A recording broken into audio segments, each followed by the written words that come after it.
Ladies and gentlemen, this is Nico the best relaxed, full spectrum health talk. And today we have a very special guest. It's Sandra Hilleard from Australia, originally from the Netherlands.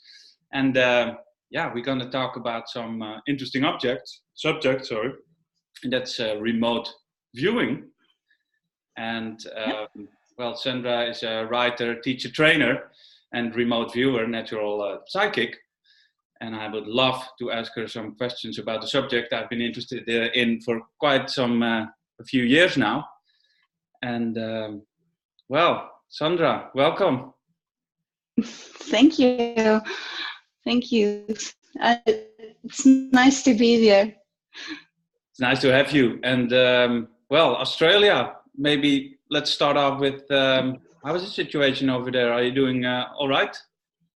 Yes, we're doing fine here. It was a close call with the fires, but everything's okay. So I was a bit nervous about the fire getting so close, but the fire saved us. That's good to hear. But it's in some places quite dramatic, right? It is, yes. Hey, all right, Sandra. Remote viewing. We're going to talk about that today and some of the things you're into. I'm very interested and very excited to hear about that. And remote viewing, because I think some people who are watching this know what it is, but for the people who don't, and let's talk about remote viewing and what is it, where did it originate, and what do we need to know about it, and how can it help us? Well, remote viewing is very interesting because it's using psychic ability in a very controlled way. And it's based on science. So around the 1970s, the American government found out that the Russians had been into psychic spying. And it was up to Dr. Hal Puthoff of SRI International at the time to basically prove that that was nonsense. And to his surprise and the surprise of many others, it turned out to be very real and very possible. And so they funded for over 25 years research in this field. And obviously, this was in the early 70s. That's when I was a toddler. So I came aboard much later when I discovered I had some abilities and I didn't know what to do with it. I was totally confused because no science book could explain to me how this was even possible. And my experiences were very real, yet science couldn't explain it. And most people I spoke to actually said, well, that's nonsense. Psychics, they don't exist. They're just charlatans. It's just a parlor trick. It's not real. And I thought, well, how am I going to place my experiences in a context that I can understand, that makes sense to me? And I couldn't. And more things started to happen spontaneously. And I was baffled. So eventually it started to really bother me. And a friend of mine basically said, you need to go and see a regression therapist. And I did not believe in past lives. I was the most down-to-earth person you could find. And I thought, you know what?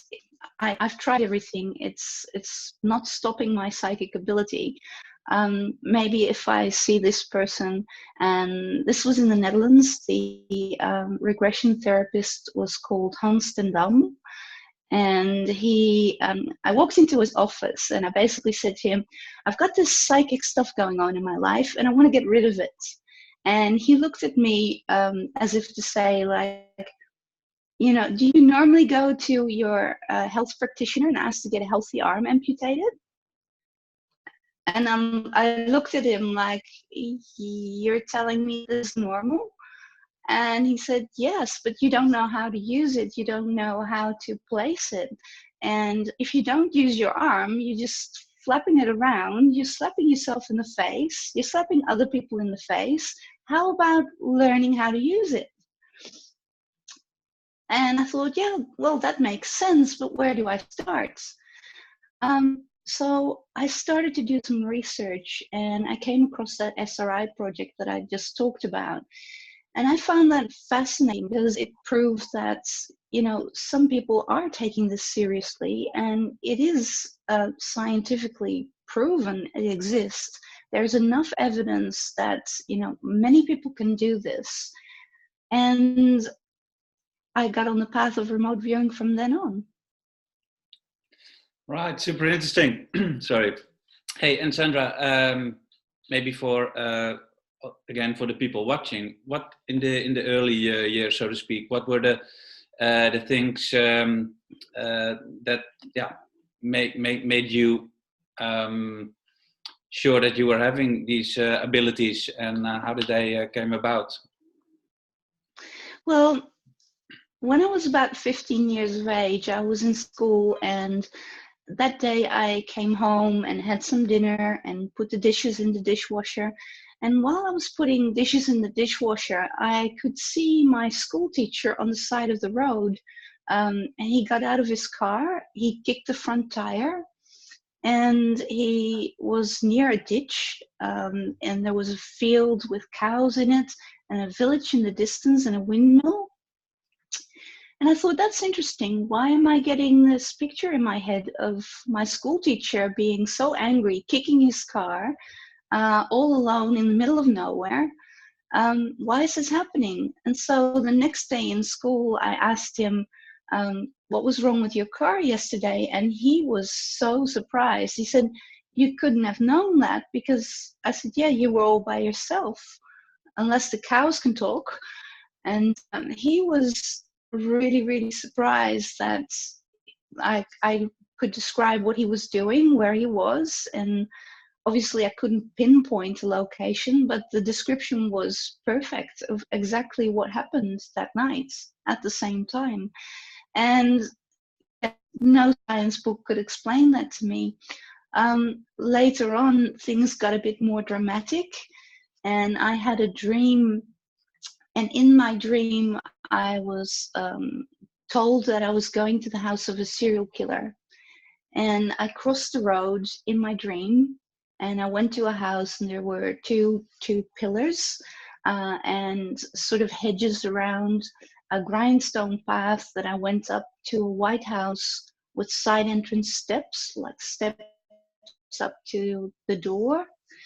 And I actually thought, like, yeah, right, it must be a museum or something from maybe Jack the Ripper type thing. And I kind of didn't believe it in my dream that I was going to the house of a serial killer. And so I walked in, the house was empty. There was nothing there. And I went through a hallway into the living room, and suddenly everything turned dark in my dream. And I saw black lights lighting up bloodstains, and that kind of creeped me out. So I turned around, and as I turned around, I noticed two pair of Wellington boots, in the rubber boots in the hallway. And I'm like, they weren't there before. So I turned back and looked at the living room, and suddenly there was furniture there. There were pictures of a family living there. And it was like old style furniture. And I kind of freaked out, went outside, and there was someone mowing the lawn on the right hand side. And on the left hand side, there was a hole in the ground. And as I passed that hole in the ground, I looked, and I thought, that's the size of a grave. And the guy on the other side mowing the lawn actually said to me, sort of with a look like, you know too much. And I'm like, I want to get out of here. So I sped up the pace and went to the gates. And as I was walking towards the gate, I thought to myself, I need to find a bus or a train station, And then I thought to myself, well, that's weird because I have a car. In real life, I have a car. Why would I be looking for a bus or a train station? And then I started running and running, and I came across the wall of a monastery. And then I thought to myself, if I can only find the swimming pool, then I know where I am. And that didn't make any sense to me either. And then I kept running and I got lost in a forest. And yeah, I woke up a bit out of breath and totally confused. And I told my then husband what that dream was. And I said, well, I must have been watching too much CSI on TV, nothing serious. And about 2 weeks later, I was in the backyard and I was going inside to get something to drink, and the TV was on. And as I opened the fridge to get something to drink, I heard that a serial killer had been arrested in Belgium. And I then poured my drink and I looked at the TV and saw the same pillars, the grindstone path, the house. And I thought, I have been in my dream in that house, and I probably have an idea of where he might have hidden the bodies.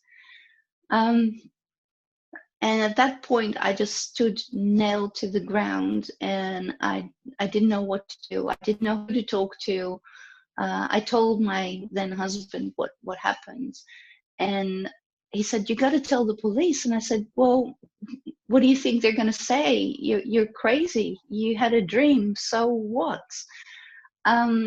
So it took me about a year to find the courage to actually travel to Belgium from the Netherlands. And there I talked to the police, and the police officer started to make some phone calls, and I was transported in a police car to the Department of Justice to see the Commissioner of Police there, and with a translator, because my French is rusty. So I definitely needed a translator for this. And spoke to the commissioner, and the commissioner said, yes, it's confirmed. They found a body under the swimming pool. They found several bodies in the forest, and he picked his victims up from a bus or a train station. Wow, that's amazing. And what I would like to know is, in Belgium, did they take this, phenomena seriously already, or? Yes. When I arrived there and told the story, he basically said, "Why didn't you come to me sooner?" And I said, "Well, do you know how crazy this sounds? It sounds crazy to me." But he said, "Yeah, the case has now been closed in Belgium, and he also committed murders in France. So I need to refer you to the French police because here in Belgium the case is closed." But we would have liked to have had that information sooner. And I described the person mowing the lawn, and I said, "This person is not the person you arrested. It's a person who knows something about it and who might have been involved." And he said, "We'll put you under protection. If you're threatened in any way, then," I said, "Well, it was a dream, so no one has seen me." But they took really good care of me, made sure that I booked into a hotel. And on the way back from the Palace of Justice there, they actually, one of the translating officers asked me, "Can you help in other cases?" And I said, "Well, to be honest, I don't know. I might very well be able to help, but this is, one of the first serious things that I came across. And I really don't know what my abilities are regarding that." And I only started to discover that later. Wow, super interesting, Sandra. And okay, so I guess that after that you started to dive into the info, and probably ended somewhere in the realm of remote viewing, and maybe picked your way of remote viewing. That's controlled remote viewing. How did you Yes. end up in that information to start doing what you're doing right now? Well, after I spoke to the, because I really was bothered by the serial killer case. It bothered me for a long time. And I also had some other experiences, a drowning that I experienced in a dream, and that happened. And so I eventually thought, I need to do something about this. This really drives me crazy, because I don't want other people's information just coming to me. I want it controlled. I want to have some kind of control over that. It comes on demand and not when I just feel overwhelmed by it. And so when I was reading the SRI reports and some of the declassified information, I thought, well, they have found a way to control the ability. And if you can control it, perhaps then the natural ability doesn't have to occur that often, but you can do it in a controlled way. And so that I tried that, and it did happen. My first course that I did was a tape that I got from Ed Dames, Major Ed Dames. I didn't feel that was the full story. I felt there was much more to remote viewing than was conveyed in those tapes, and I kind of had a feeling like this is not the way to do it. So later on, I did training with David Morehouse in the US, and I got the full training in CRV and ERV. And after that, I really started to learn how to do this controlled, in a controlled way, which also meant that my spontaneous things started to diminish. It's not completely disappeared, but I'm not getting any horrible things if I don't want to. So I have now full control over it, and that helps a lot, because when you just get impressions from people or dreams or visions of where other people are and what they're doing, it can be very frustrating. It can be very difficult, because you don't know what to do with the information. Should you tell them? Should you not tell them? Are you violating their privacy? Are they freaked out by it? Or are they totally okay, but maybe very, very curious about your ability and start to dig into that? It gives all sorts of complications when you are experiencing psychic ability in a natural way, and you don't know how to handle it. And I think that's one of the major things about training. If you are doing training, you learn to control these things, and it's much, much better. So you learn not just to control it, but also how to responsibly deal with the information you get. Right. Hey, and Sandra, because I think people who are listening and are new to this subject, to this like phenomena, cannot really, I think, immediately wrap their minds around this happening and coming from Russia from, I think, maybe even the 30s. Is that correct? They studied it for a much longer time, but they call it in bioenergy, biological energy. So bioenergetic communication is basically what the Russians called it. In the US, they didn't really have a proper term for it. So they basically called it psychic ability. Yeah, and so the Americans were finding out about that, and trying to disprove this was really going on, or that it maybe it worked. They found out that it basically was something that could be applied or used for spying purposes, for example. And you were referring to Major Ed Dame. So again, people are watching and are new to this phenomena. Yeah, the army really started using this to, maybe keep up with the side of it that can be used strategically and for other purposes.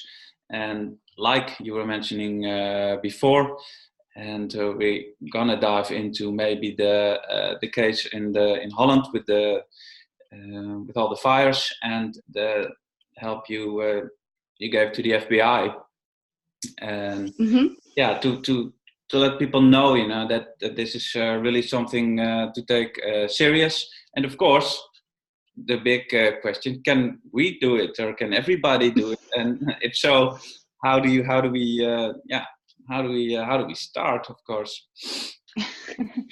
Yes. Well, everybody can do it in the way that everybody can learn to play the piano. Some people are really talented. They have the natural talent, and they still need to learn, but it makes it a lot easier. And some people, they need to practice in order to be able to play, for instance, Beethoven or Mozart. So everything takes time and practice to learn. Even if you are a natural psychic, when learning remote viewing, because the difference between a psychic and a remote viewer is a psychic is a natural person who has no training whatsoever. The remote viewers are trained to use it in a very structured way under scientific protocols. Those scientific protocols are double blind, and the reporting structure is very, very structured in a way that allows you to open up to this psychic ability and open up to the information.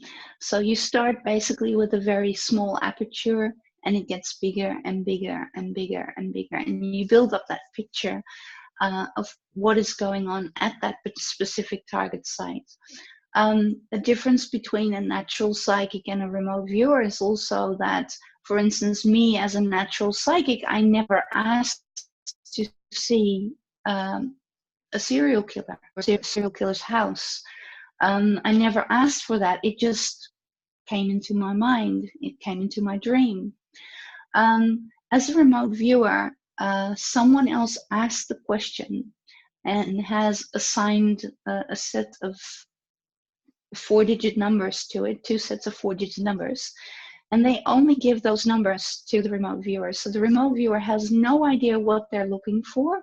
It could be technology, it could be a place on Earth, it could be a place in space, it could be basically anything.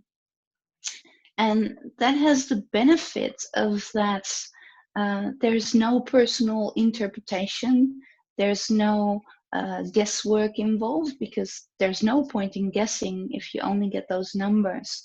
And there's no educated guesses. If I give you a target on a map with normal coordinates, you might be able to figure out that, oh, well, that is Paris, and I see an Eiffel Tower, and I see a river, and I see old style buildings. But that's because you have the association with Paris with an Eiffel Tower. If someone told you, I want you to go to New York, obviously you'll see skyscrapers. So that's not being psychic, that's just from your own memory. And to avoid having that, they assign these coordinates or target reference numbers to the target, to the question, and you stay completely blind to what it is. That is the best procedure for remote viewing. Now, there are in certain practical cases where someone says, for instance, we're looking for a missing person. that is called front loading. And front loading means that now that I know that I'm looking for a missing person, and the fact that I've been asked to look into it, to me tells me that they have tried every other avenue. And so this must have been a very long time under investigation, otherwise they wouldn't have asked. Obviously, the person is still missing. You don't know whether it's a male, female, elderly, or child, but you already have some information that you're looking for a missing person. And that can both help and hinder. So preferably, we don't want to know anything about it except for the numbers assigned to that particular person. And that could be even a case file number that could be assigned to a remote viewer, and the remote viewer gives you information on that. Yeah. Wow. Hey, and so when you dive into something like that, I think it's nice to for the watchers to put down a link, maybe to show them how such a session is done, so they can see how how it works, and how people can tap into basically the number, and well, how it all goes. Well, it's difficult to show. The demonstration of a remote viewing session is absolutely very boring. All you see is someone with a pen and paper sitting there and writing and sketching. You can't see what's going on in their head, and that's the difficulty. So it's absolutely boring. But I have some examples on my website of projects that we worked on, and I can maybe you can put a link to the website. Yes, I think that's a good idea, because you also give training in controlled remote viewing, and well, can you tell us a little bit more about that, and maybe how we can join you someday? Okay. Yes, I give training here in Australia, and also occasionally in the Netherlands when I come over. The best way is to sign up to the newsletter, and I'll keep you informed of the upcoming trainings. They're also on my website. What the training entails, and I can help people if you don't speak English very well. I can help people with Dutch. My Dutch is a bit rusty at the moment because I don't speak it every day, but I can still do pretty well and translate if needed. So if you'd like to sign up for the course, there are links on the website. I will put the next links on in about 2 weeks' time. There will be new courses coming up. And one of them will also be in the Netherlands. So when you're doing the training, what you need to take into account is that you need some sketching ability. You need to be able to write down words, and you need to be able to concentrate on one point for about 40 minutes. If you have trouble concentrating, I would recommend meditation to calm the mind down before starting remote viewing. That are some good tips, I think, because we're starting to calm our minds. Basically, that's important for me, because my head sometimes very everywhere. So busy. Busy. So for me, that's important before I dive into my first assignments, remote viewing, because I'm definitely going to try it. Super excited to do that. Hey, and so I'm going to put some links below the video so people can find you, and you can let them know about your events and your training. Yeah. What I would like to dive into a little bit more is remote viewing and the relation and the benefits for scientific projects, and maybe health, and maybe even business, for example. What's your view on that? Well, yes, remote viewing can be applied in many, many different fields. It's all about information, and whatever the information is that you need or that you have expertise in will help you.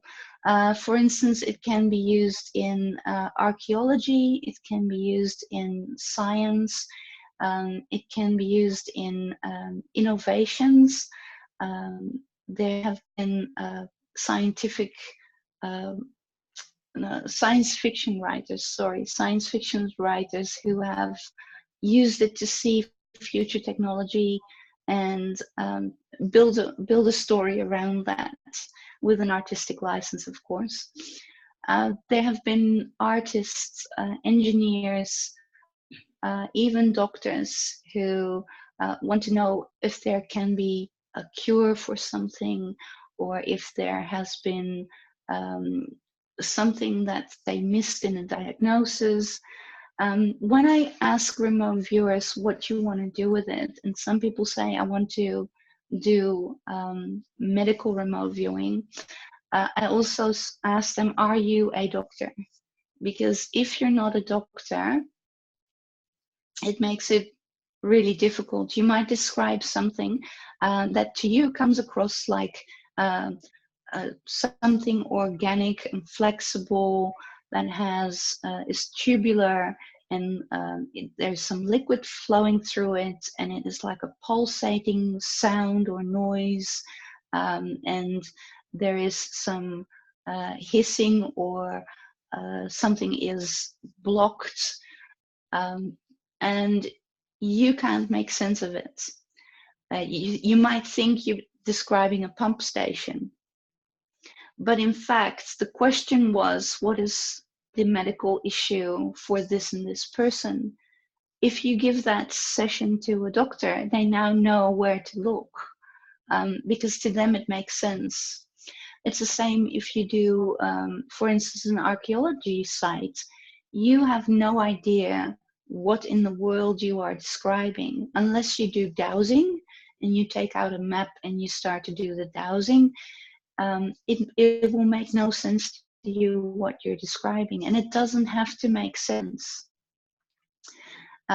because the person who asked the question will see your session and know what the answer is.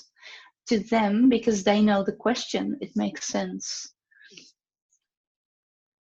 That's understandable, and yeah, logic. Hey, and so there are a lot of there's a lot of skepsis out there, and I think we can say there is even more information showing that this remote viewing thing is like real, and there's lots of information to be gained from remote viewing. How do you think? How do you think we can bring science nowadays, science and remote viewing, especially concerning the health problems, and even bright solutions for the future, which can really help us. How do you see them coming together, basically? Or how can we assist? Well, first of all, I think that it's good that science now finally starts to acknowledge that there is something going on, even though not all scientists are ready to say, okay, this is a real phenomena. A lot of them now do, and they are convinced by all the evidence. And that's one thing that you do with remote viewing under double-blind conditions, is basically you have no other way of obtaining the information, and therefore you create solid evidence that this is real. Now you can do that for yourself, or you can do that to prove to other people that this is indeed obtained by psychic ability. I think that's a big step forward. Psychics will always have the question marks. Are you cold reading? Are you reading the clothes I'm wearing? Are you reading the ring I'm wearing on my finger? Are you reading my facial expressions? And if you're sitting in front of a psychic who tells you everything about a loved one that you once knew, and are they really obtaining the information in a psychic way, or are they reading you? You will never know for sure until you have the scientific protocols in place. And I think that's really, really important. That's the importance of remote viewing versus just using your psychic ability. Both are good. Both are really good. Only one of them can actually prove without beyond the shadow of a doubt that it is real. And because of that, and because of the research done at SRI, and because of other researchers like Ed May, Russell Targ, Harold Puthoff, and many, many more, Ingo Swann, who's the father of remote viewing, there are so many people out there who have done these studies under scientific conditions, that science will now start to say, yes, statistically, this is far above chance. And there is something going on that we can't explain. We don't know exactly how they do it, but it's for sure that there is something going on. I think that is a really, really important step, because if you look at psychology, psychiatry, the things that we are describing as remote viewers, the things that we are doing, and even as psychics, are classified under schizophrenia. If you look up schizophrenia in the DSM-5, the things of seeing things, hearing things with no physical explanation, we might all be schizophrenic. And therefore, I think that a lot of people who have natural psychic ability and who don't know how to deal with it, who haven't been trained, who don't know how to relate to it, and who see people who have no understanding, they're the ones who end up on medication in institutions, and they are not schizophrenic. They are, most of them, simply psychic, but they don't know how to deal with it. Oh, that's very sad. If that's the case, and maybe after a second opinion and easing down on the meds can be of value to all of us. But so hey, we touched on I think the basic things about remote viewing, and I could talk about these subjects for days. I guess so. Hey, but for now, I think is there anything else that you would like to touch on before we close? Yeah. Close up the conversation? For your Dutch viewers, I want just to show that, I've got a Dutch book, Buitengewoon buitenzintuigelijke waarnemingen, but also the English version, which is called Anomalies. And in this book, I describe my personal journey to remote viewing. And I also describe why I think it is important that science takes this seriously, and that the education is updated in the field of psychology, psychiatry, because there are a lot of things that we would be able to distinguish whether someone has schizophrenia or someone is psychic, and you can test it. And if you can test it and it's a valid test, then these people do not need medication. They need training and control over their ability. That's all they need. Yes, very interesting, and thank you for the books. Mine is on his way from ordered it from Amazon, the English version, and the Dutch one. Can you? Is there a location or a way to attain that one? I think bol.com still has it. All right. I believe, but I'm not so sure because I'm in Australia and I don't often access those websites there. So, but I believe it's bol.com. We're gonna check that out. So for now, and hopefully we'll be in touch and have another conversation about maybe some specifics and some interesting cases that came on your path. But for now, I'd like to thank you very much, and You're I wish you welcome. all of the best over there with the things happening, and very good weekend for you, Sandra. Thank you so much, Nika. I've really, really enjoyed our conversation. Thank you. Same here. All right. Have a good one. Best relaxed. Thank you. Over and out. Bye bye. Okay.